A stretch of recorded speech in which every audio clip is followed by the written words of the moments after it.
Il est 18 h, bonsoir à tous. Voici les principales informations du jour.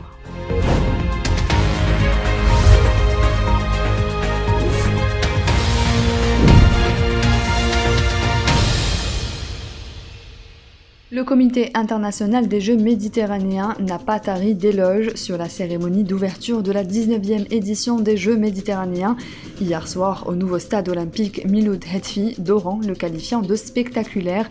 Pour sa part, le président de cette instance, l'Italien David Tisano, a dans son allocution lors de la cérémonie d'ouverture tenu à mettre en relief les efforts déployés par l'Algérie pour réussir une organisation de premier ordre de l'événement qui regroupe 26 pays des deux rives de la Méditerranée.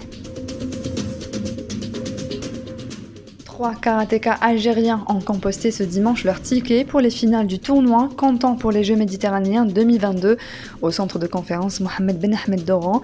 Il s'agit de Alaeddin Selami, Sinia Weekend, Louisa Abourish. D'autres athlètes feront leur entrée cet après-midi. En finale, Sinia Weekend défiera à partir de 18 h l'égyptienne Rim Salama, championne du monde en titre, alors que Ala Selmi sera opposée au turc Eray Samdan. Pour sa part, Louisa Abourish affrontera l'égyptienne Ahlam Youssef. Plusieurs wilayas de l'Est du pays seront touchés par des températures caniculaires pouvant atteindre 46 degrés dimanche et lundi, indique un bulletin météorologique spécial placé au niveau de vigilance orange. Ce BMS concerne le sud de la wilaya de Béjaïa, le sud de Skikda, le sud de Annaba et le sud d'Al-Taref, où les températures oscilleront entre 40 et 43 degrés, précise la même source. Les wilayas de Mila, Constantine sont également concernés par ce BMS, dont la validité s'étalera jusqu'à demain lundi avec des températures entre 44 et 46 degrés.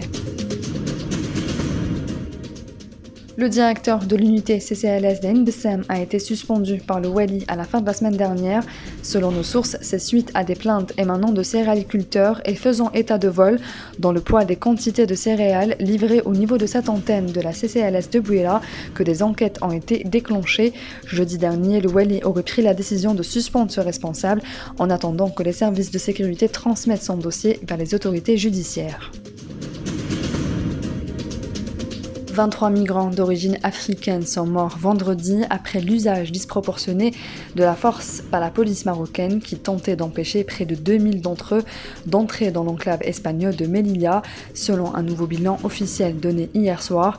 Des images diffusées notamment par l'ANDH montrent une réaction disproportionnée de la police marocaine. Les migrants arrêtés par cette dernière ont été entassés par terre les uns sur les autres. Les images choquantes ainsi que le nombre élevé de victimes ont suscité un tollé sur les réseaux sociaux. Plusieurs appels ont été lancés samedi pour réclamer une enquête indépendante sur les circonstances de ce drame. C'est la fin de ce journal, merci de l'avoir suivi. On se retrouve demain à la même heure sur nos réseaux sociaux.